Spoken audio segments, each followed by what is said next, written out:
Welcome back to Kingdom Culture Gardens.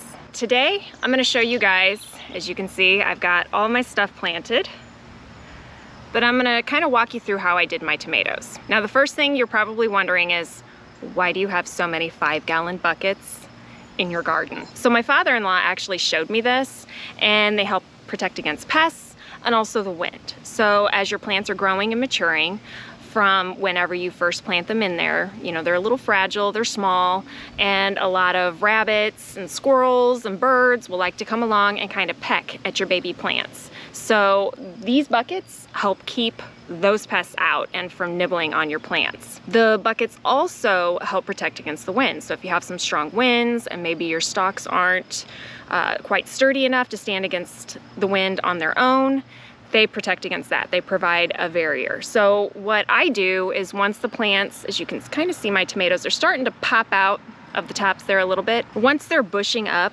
a few inches above the buckets, then I'll go ahead and take the buckets off. And then they're pretty sturdy, they're good to go. So whenever I planted my tomatoes, what I did is I picked up this tomato tone, as you can see that right there.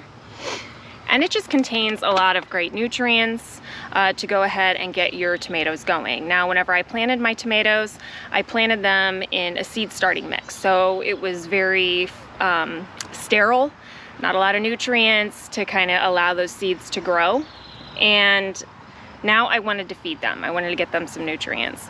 So what I did is I kind of followed the instructions on the back, but instead of using what they wanted me to do for a full garden, since I do plant in these buckets, I went ahead and did what they call for a single plant. So I just kind of dug my holes, took dirt, mixed in about 3 tablespoons of my tomato tone, and then went ahead and planted my plants and kind of packed in that dirt that I had that all mixed in around and watered them.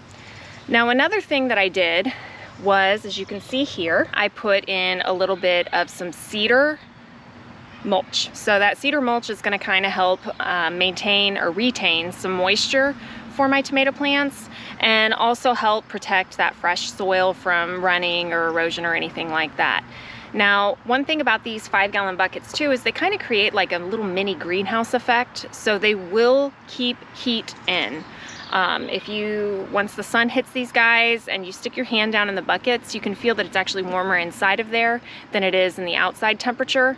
So you got to be mindful of that. So they will kind of evaporate, some more water will come off. So you really need to be mindful of your watering whenever you use the 5-gallon buckets, and make sure that your soil is staying moist. Now, tomatoes don't like a lot of water, so you just got to kind of watch it and just make sure they're not wilting.